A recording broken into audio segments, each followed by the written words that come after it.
Minsan, pakiramdam mo ang laki ng problema mo. Parang di mo na kaya at gusto mo nang sumuko. Yung tipong pag nanalangin ka, umiiyak ka sa Panginoon at sinasabing, Lord, ayoko na. Pagod na po ako. Baka naman pwedeng matapos na ang mga pagsubok na kinakaharap ko ngayon. At ngayong gabi ay pag-uusapan natin si David at ang kanyang pamamaraan kung paano mo maipapanalo ang bawat giants ng buhay mo. Kapatid, sandali tayong manalangin. Ama naming Diyos, maraming salamat po sa oras na ito. Thank you for the opportunity to pause, listen, and be still before you as we reflect on your word. Prepare our hearts. Linisin mo ito, alisin ang mga distractions, worries, and doubts so we can fully receive what you want to speak to us today. Holy Spirit, we invite you. Fill us with wisdom, clarity, and understanding. Ipakita mo sa amin kung paano namin magagapi ang mga giants sa buhay namin, hindi sa sariling lakas, kundi sa pananampalataya.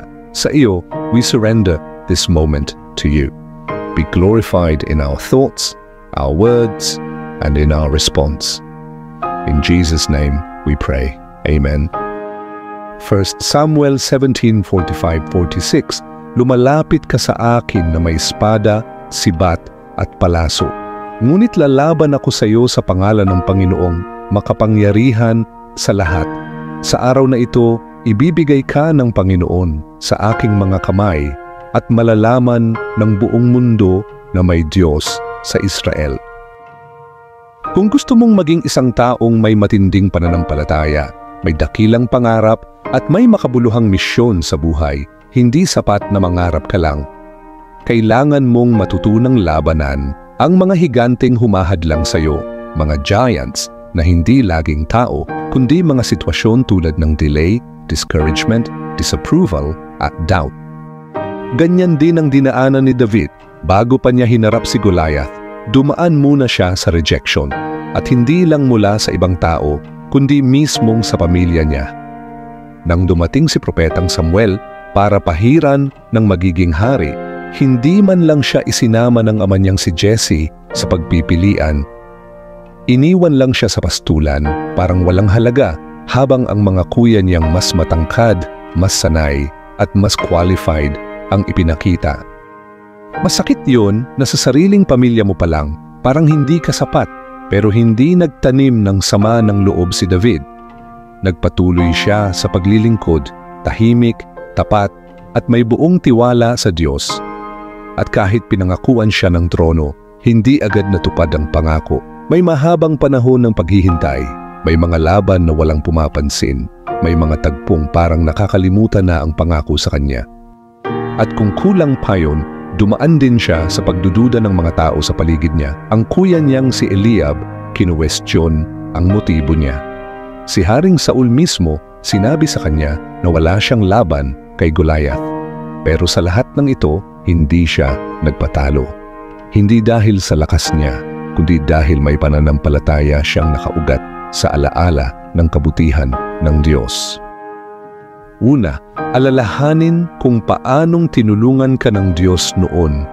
Sa unang Samuel 17:37, buong tapang na sinabi ni David, "Iniligtas ako ng Panginoon mula sa mga leon at oso, at ililigtas niya rin ako mula sa Filisteyong ito."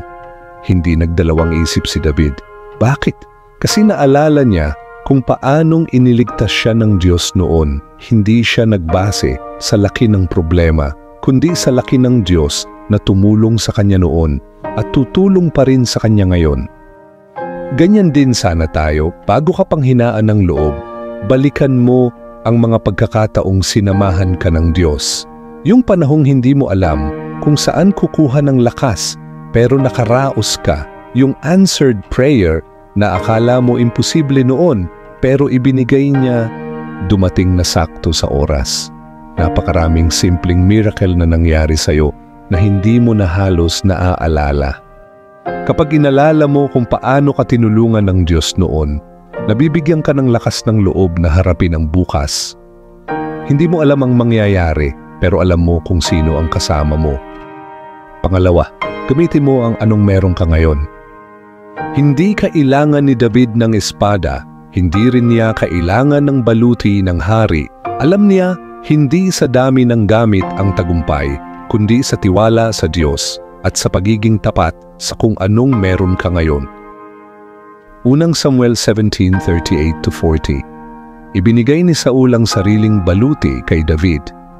Hindi ako sanay sa mga ito, sagot ni David.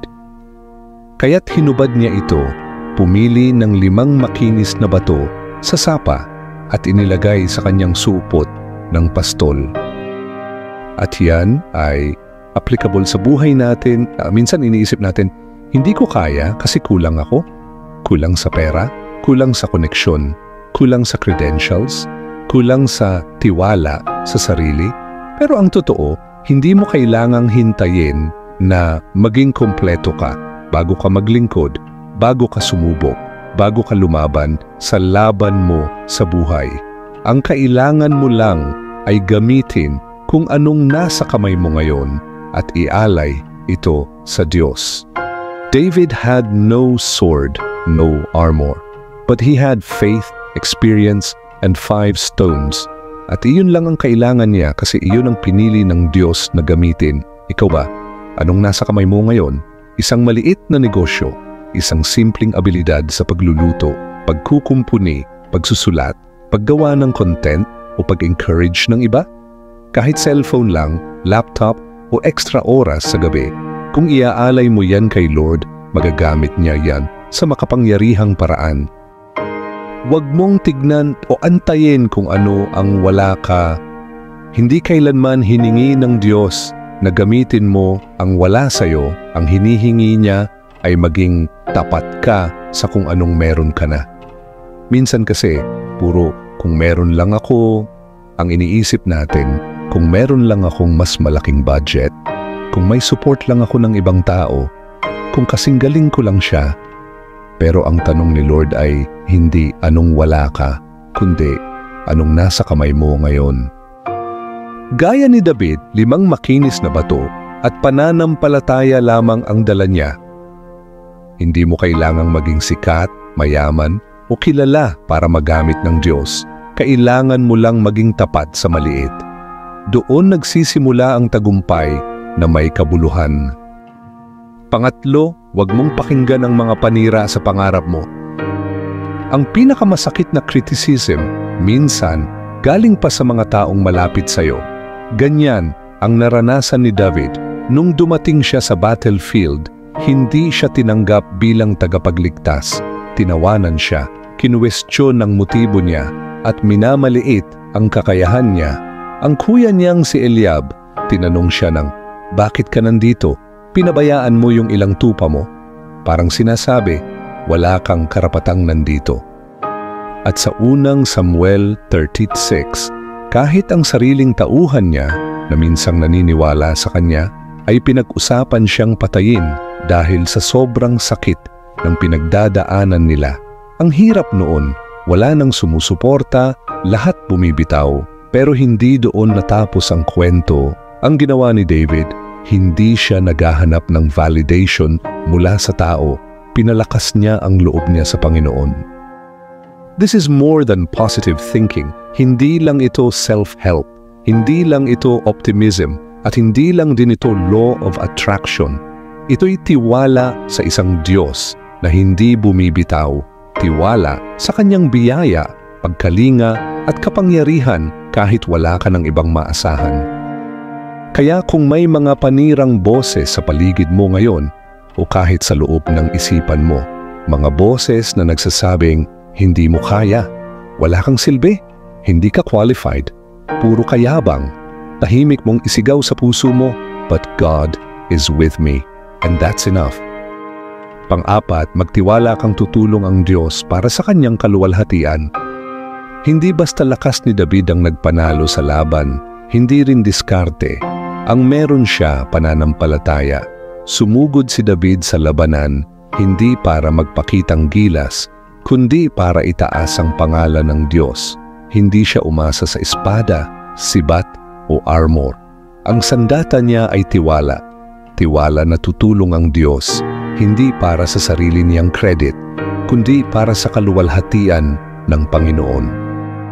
Sabi niya sa unang Samuel 17:45-46, "Lumalapit ka sa akin na may espada, sibat at palaso. Ngunit lalaban ako sa iyo sa pangalan ng Panginoong makapangyarihan sa lahat. Sa araw na ito, ibibigay ka ng Panginoon sa aking mga kamay." Kapatid, nakita mo ba dito ang kumpiyansa ni David? Siguradong sigurado siya sa laban na to, dahil ang laban na ito hindi lang tungkol sa kanya at kay Goliath, kundi tungkol ito sa pagpapakita ng kadakilaan at kapangyarihan ng Diyos na pinaglilingkuran niya. Ganun din sa mga laban mo sa buhay. Kung gusto mong maranasan ang tunay na tagumpay, huwag mong tignan to na para lang sa sarili mong kapakana, kundi para makita ng ibang tao na, wow, may Diyos talaga na kumikilos sa buhay niya.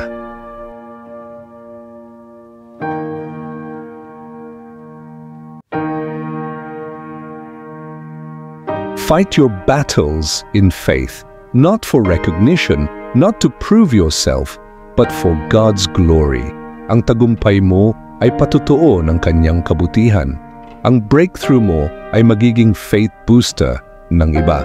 At ang mga giants na dati mong kinatatakutang harapin, nagiging platform para makita ng iba kung paano kumikilos ang Diyos sa buhay mo. Kapatid, ano bang laban ang kinakaharap mo ngayon? Ano man yan, gaano man kabigat yan, hindi mo dadalin mag-isa. Yung akala mong giant ng buhay mo ngayon, lumaban ka na dala ang pangalan ng Panginoon. Declare in faith, the battle belongs to the Lord. Tara kapatid, manalangin tayo. Panginoon, heto po kami ngayon. Pagod, minsan takot, minsan litong-lito sa mga laban na hinaharap namin sa buhay.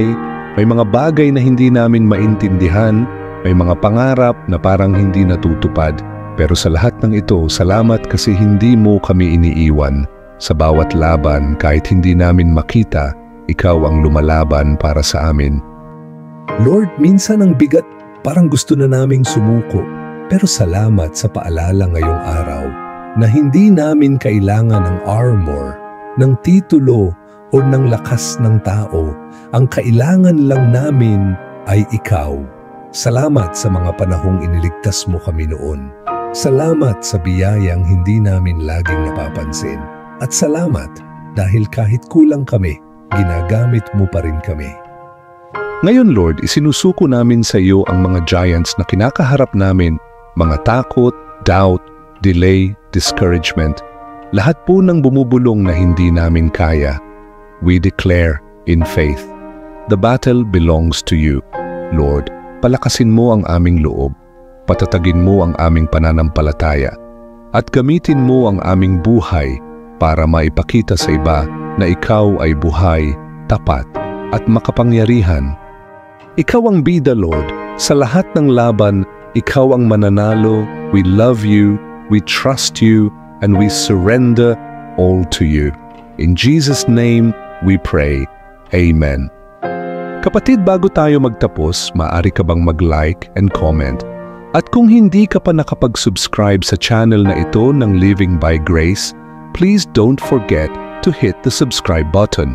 I-share mo na din sa mga kakilala mo na sa tingin mo ay makakatulong sa kanila ang message ngayong gabi. Hanggang sa muli, Shalom!